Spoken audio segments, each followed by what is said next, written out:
용감한 기사들이 전장을 돌격하여 땅의 악을 물리치고 진리와 자유를 선포합니다. 그들의 강력한 대장과 함께 승리가 보장됩니다.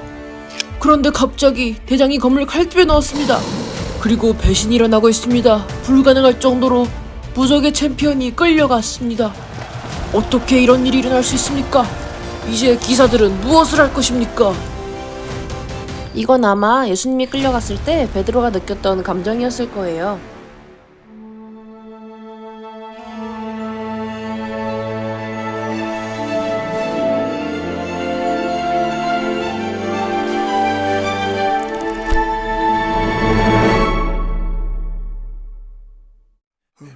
베드로는 군인 무리를 따라 카이피의 궁전으로 갔고 그곳에서 종교 지도자들은 예수님을 재판했어요. 그리고 그들은 그를 죽일 수 있도록 그를 큰 범죄로 유죄 판결하기 위해 필사적이었죠. 왜냐하면 예수님이 가시면 당연히 사람들은 예수님을 더 이상 따르지 않고 그들을 다시 따르게 될 테니까요. 예언을 성취하고 기적을 행하고 진리를 가르치고 사랑을 보여준 후에도 이 사람들은 자신의 메시아를 인식하거나 인정하지 않았어요. 어떻게 그분을 이길 수 있었을까요?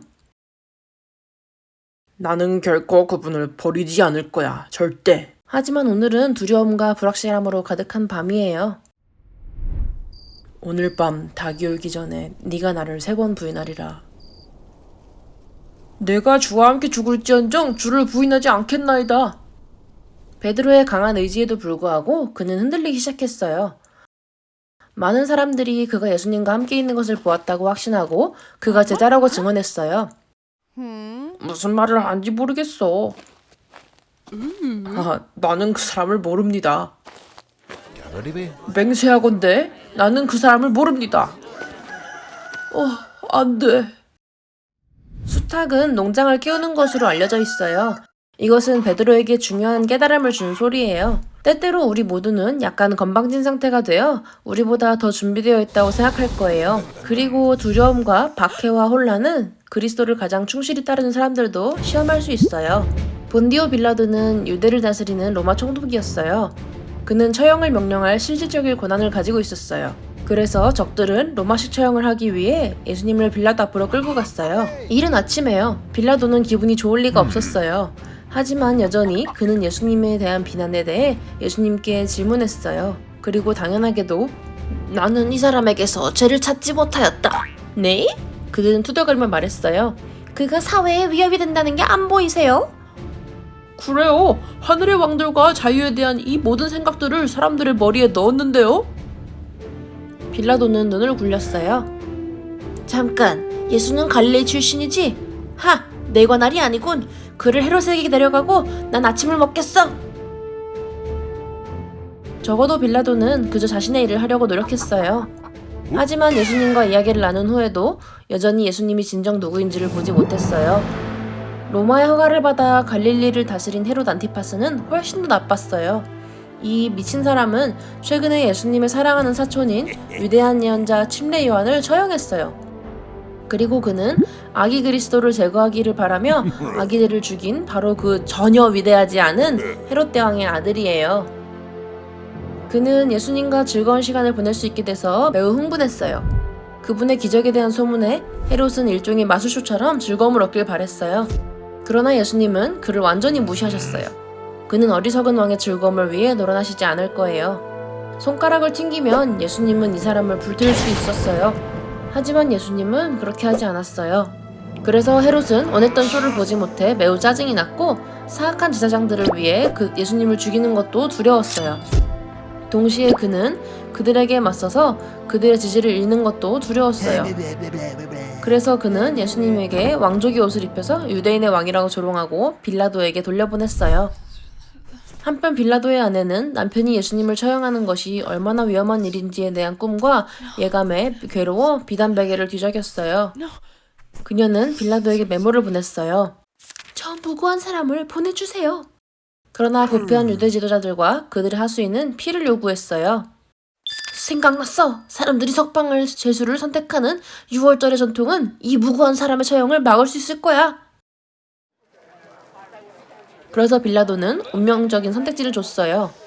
메시아 예수를 놓아줘야 합니까? 아니면 강력한 범죄자 바라바를 놓아줘야 합니까? 쉬운 선택이죠? 그러나 주동자들과 백성들은 강도를 풀어주고 예수님을 십자가에 못 박기로 선택했어요. 죄를 지은 우리가 어떻게 죄 없는 분의 피로 구원을 받는지에 대한 또 다른 강력한 상징이에요. 그래도 빌라도는 예수님을 풀어주고 싶어 했어요. 이 사람은 죽을 죄를 지은 일이 없다! 그러나 그들은 못 박으소서, 예수를 십자가에 못 박으소서 라고 외쳤어요.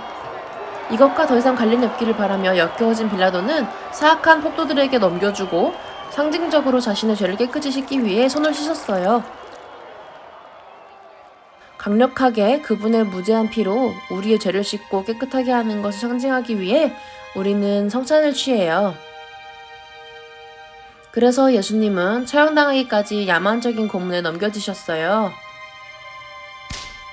날카로운 금속과 뼈로 엮은 무시무시한 채찍, 가시면류관, 조롱하는 옷, 더 많은 구타, 그리고 그가 매달릴 십자가까지요. 왜 불이나 천사군단을 불어내실 수 있는 전능하신 하나님의 아들이 이 모든 일을 견디기로 선택하셨을까요? 왜 악당들이 이기게 내버려 두셨을까요? 글쎄요. 구주께서 만물 아래로 내려가셔야지만 속죄를 완성하셔서 우리를 일으키실 수 있다는 것을 악당들은 이해하지 못했어요. 그는 지옥을 느끼고 극복해야만 그곳에서 우리를 구해내실 수 있었어요. 600년 전 니파이는 이 고통스러운 나를 보고 이렇게 말했어요. 또 세상은 그들의 죄악으로 인하여 그를 아무것도 아닌 것으로 판단할 것이라. 그리하여 그들이 그를 채찍질하나 그는 이를 참으시며 그들이 그를 치나 그는 이를 참으시느니라. 참으로 그들이 그에게 침을 뱉으나 사람의 자녀들을 향한 그의 사랑의 친절과 그의 오래 참으심으로 말미암아 그는 이를 참으시느니라. 우리가 어떤 십자가를 지도록 부름을 받든 예수님은 이해하세요. 사악하고 보잘것없는 인간들이 눈이 멀고 교만해서 하나님의 아들을 재판에 회부할 수 있다고 생각하는 것은 정말 미친 짓이에요. 하지만 또 더 미친 게 뭔지 아시나요? 우리가 그분이 주시는 것을 가끔 눈을 감거나 무언가에 막혀서 보지 못할 때가 있어요. 그러나 그분이 지불하신 은혜의 선물은 우리를 위해 있고 우리 최강의 대장님이 우리를 기다리고 계세요.